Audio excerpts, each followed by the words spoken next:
And I want to start this film session, if you don't mind, like a place where you used to line up, like as a gunner on punt teams when you were with the Baltimore Ravens, Darren. And the Ravens are going to take him down at the 32-yard line. Outstanding coverage by Darren Waller. What do you remember about being a gunner, being a special team demon? Yeah, that was my job. My rookie year, you know, I would prepare for offense just in case I had to go in, but my bread and butter was special teams, and punt team was very important. The Coach Rosberg and the Baltimore staff set a high standard back then, and I didn't want to come in and let them down, so I was just trying to, you know, get all my energy and craziness out on special teams. Darren, this first special team play we have, you weren't just a gunner. I mean, right here, the Giants feel like they've got to double team you in order to stop you from getting to the returner right here. You've got two defenders that you have to beat on this particular play. What do you remember about, you know, covering punts back in this time and age? I remember at gunner, you couldn't do a lot of dancing. You wanted to get to where you wanted to go fast, attack an angle on one guy, especially when a double team was coming, because you don't want to get caught up in the middle. So I'm attacking, beating that corner on the inside. I see that safety coming. I just want to hold my line and not deviate from it or try to dance. I just want to get to where I'm going as fast as possible. Yeah, I looked at a lot of Pro Bowl players, Darren. I don't see a lot of them. Here you are against the Cleveland Browns, being able to do this skill. I mean, I think this is a special skill, being able to beat guys right off the line of scrimmage. And in some ways, it's probably not that much different than being flexed out right now, you know, and beating that first guy that's right in front of you. No, absolutely, yeah. I want to step on his toes like I'm trying to win on a route and, you know, stack him like I'm running a go route and get to that returner as fast as possible, because those corners are fast too. I got to use good technique. I can't just run wide or they'll kind of wall me out of there.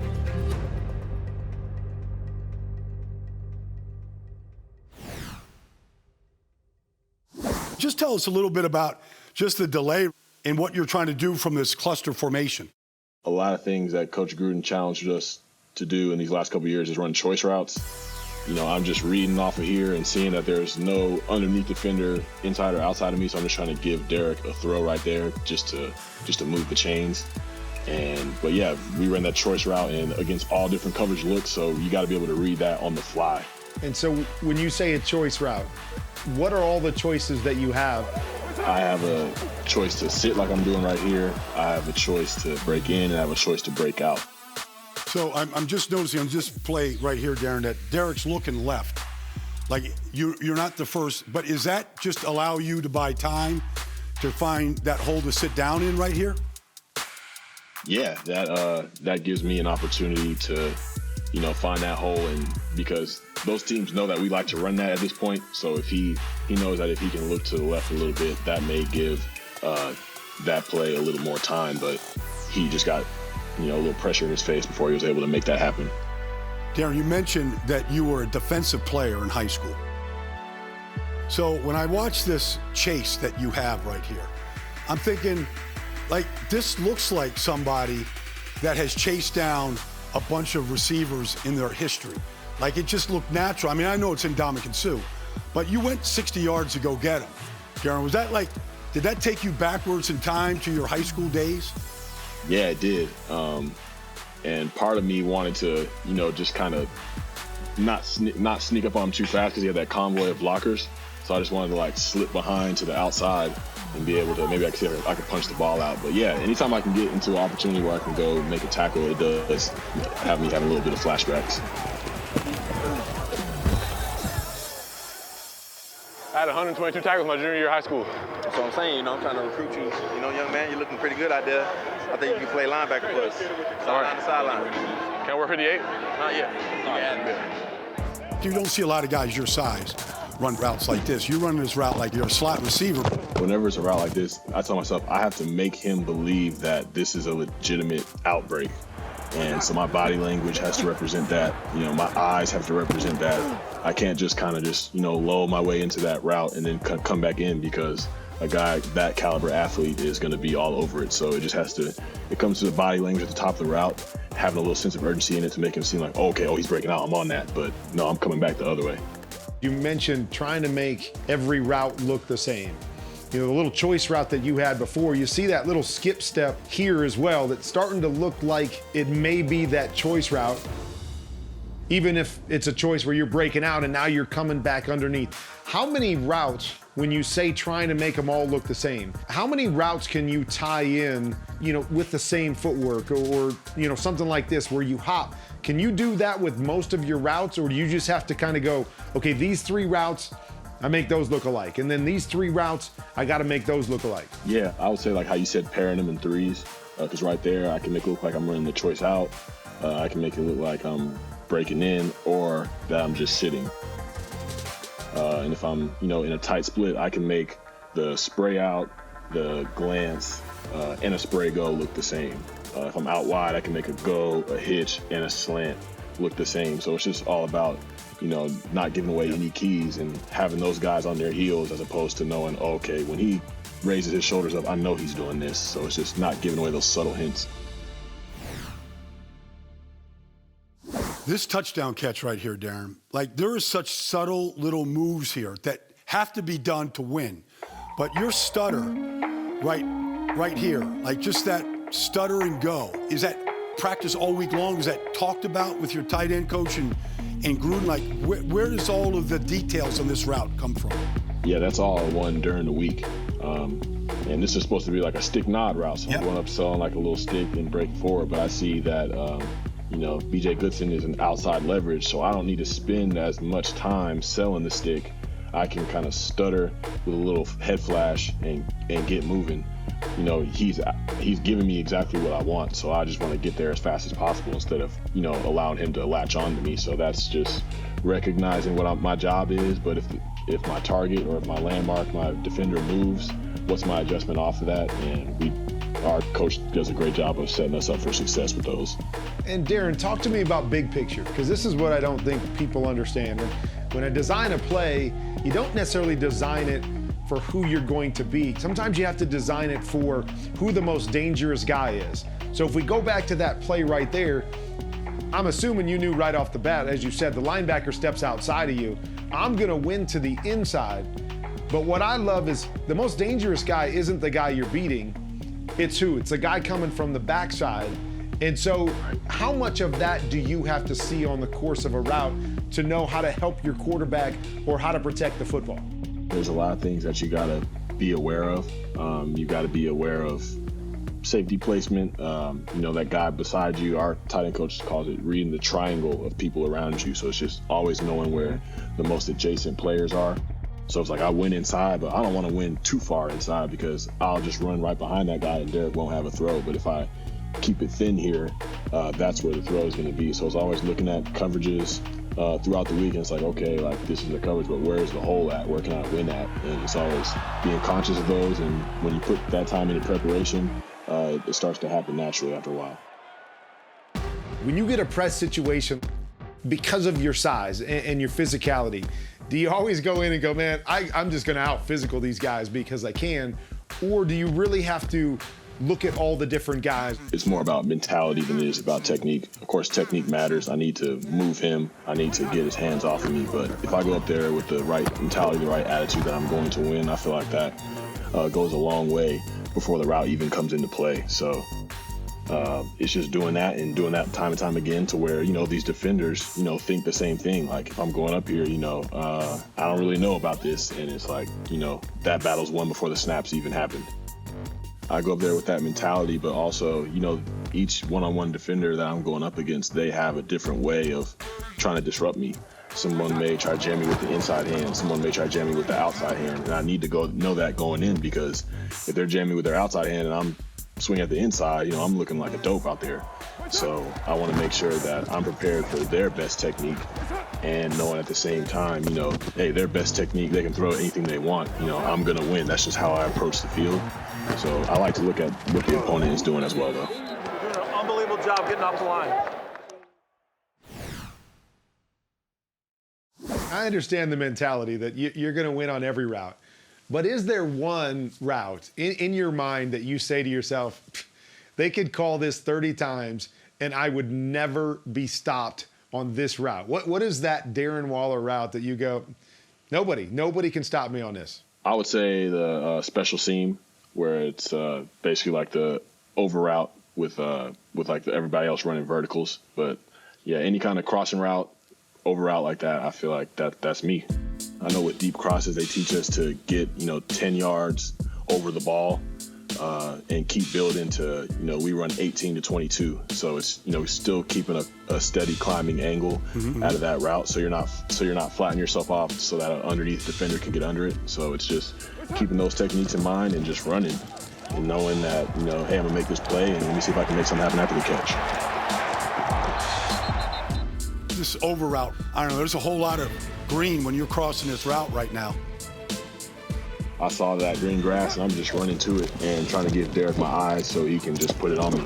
Obviously you have tremendous speed, and so in this situation here, is it simply just once I know that I've got a couple steps on him and he's sitting outside on me, just beat him with speed? Is there other times where you say, well, I've got to actually beat him with technique? For this situation right here, I see how he's lined up on me. I feel like I can just win with speed, but if he were to be tucked inside of me, I know that there would have been a little bit more of a stem to the route, a little bit more of a cell. Like I could possibly break out to the left, but in this situation, I know okay, if he's head up or maybe a pinch outside, I'm winning with speed and there's nothing he could do about it. So that was one of those situations right there. Darren, I feel like the most overused phrase in all of football is a matchup nightmare, right? I mean, we hear it every week, right? But you're a matchup nightmare. If I'm going to be one of the best players on the team, someone that we rely on, that there can't be glaring weaknesses in my game, I got to be able to do all that I can to help us win. Here's a tight end right here in Waller that is a great pass catcher, but he is a guy, look at this, right there, man on man, getting off the ball on Roquan Smith, giving his back an opportunity to get over that goal line. You don't see many pass-catching tight ends being willing to do that on the end of the line of scrimmage. This kid is becoming a complete player. John Gruden loves his tight ends. And so here you are right at the point of attack. You've got to be able to do this to stay on the field for the Raiders. Yeah, there's so many more things to it. It's your footwork, your landmark with your hat placement. All those little things matter when trying to get that extra stretch on a play like this, or trying to get those angles to get Josh a hole. So there's a lot of little technique things that I'm still trying to improve on. I'm still only a few years into the position, and I got a long ways to go as far as that's concerned. But I just try to keep getting better with the small details of it. Darren, is it something you've come to enjoy, or is it just a necessary evil? Put tight end on my name, I've got to block, or have you come to enjoy that part of the process? I started to enjoy it a little bit. I feel like, a lot of my story has come with me having to do dirty work, me having to do things that aren't necessarily glamorous. When I went back and started watching some of your games, Darren, and really kind of studying, and I see you line up on the backside of this formation, and they put you one-on-one with JPP. That's not an easy block, Darren. That's an elite player who's got a Super Bowl ring right now. Got a couple of them. It comes with practice, going to face up with those guys like Max Crosby and Cleve Farrell. For me, I just kind of get in their face and try to play basketball defense, basically. And that helps me by getting on them quicker so that they don't translate that power in those first two steps to kind of lift me up. I can kind of get on them before they get going. It's not just JPP. I got you over here, Darren, against this guy right here, Shaq Barrett. And they've got you on. These are two elite pass rushers here. And I'm watching Darren Waller come over here and go, all right, my turn. This is what I got to do. I'm just fascinated by this, that there you are on an island. Yeah, you just got to hang in there, because there's a lot of times where you face a guy like Shaq Barrett who deserved every penny. He's got great hands and great moves and those secondary moves, so I got to be able to not only meet him there, but if I do lose, when he gets that hand swipe over me a little later in the snap, I got to be willing to stay with it and push him by. And it's not always going to be the prettiest, but I got to be effective because our offensive line has their hands full with the rest of that front seven, so I got to be able to do my part.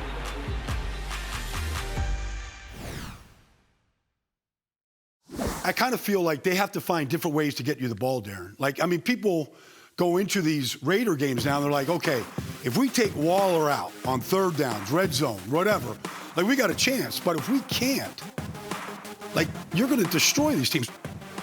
Your boy Waller's a dog, man. Just like, never seen anything like it. Never seen anything like it. I was around Vernon Davis and Delaney Walker. Yeah. That and Collar. So I feel like tight end delays, screens, like this is like an ongoing process of developing plays for you and taking advantage of all that. Yeah, if I want to be able to continue to have the impact that I'm having, you know, teams are looking for me, so I got to be able to line up in different places so they can't just game plan for one spot. And I feel like the tight end screen, especially in 2019, was a big part of helping me get something simple but make a big play out of it. You know, make these things look like I'm selling pass protection to get that guy upfield. Sure. And, you know, get rolling. Really nice play call. Waller's going to sneak behind the line of scrimmage, and then there's nobody. Look at the wall by the Raiders offensive line. Darren, do you think, like just in this particular play, the success that you have on screens is tied to your ability to pass protect? And so they're playing you as a pass protector here first and a receiver second, and that kind of plays into it. That's where having the amount of reps that I've been able to have at pass protection, that helps me. I'm really in there, you know, getting after it. And when I'm able to do that time and time again, you know, things like this are able to open. So it's just about, you know, still hammering away at those things and knowing that an opportunity will pay off for me to make a play off of that hard work. It's amazing how those things set up such huge plays, isn't it? Like that right there, just showing that your pass setting makes it an easy play. There's some days when I watch tight ends, like they're in motion every play. And you're in motion a lot, you know, whether it's shifting strengths or short motion. Like I feel like you got exactly what you wanted. You do the short motion, then there's another shift. All right, Nelly goes to the other side, and it's all done to clear you out.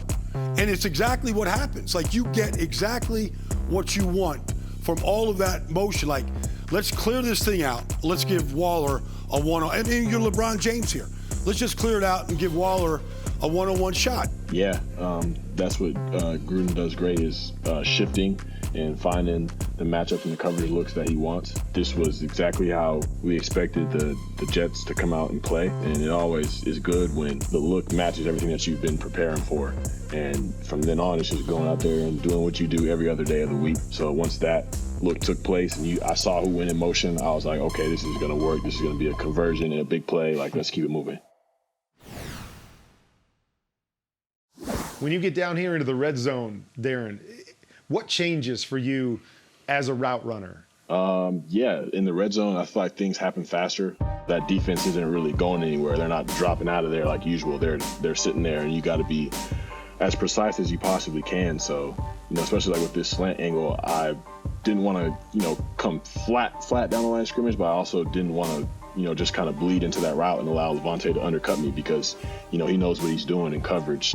It seems like you're really synced up well with Derek here on this play.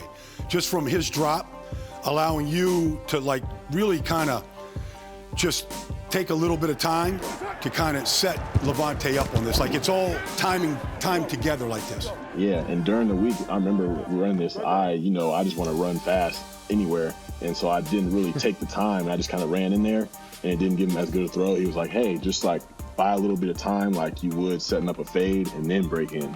And that allows him to have time to sell a little bit of the run action and then shoot the ball in there. So that was just a good job of him helping me out with my route during the week.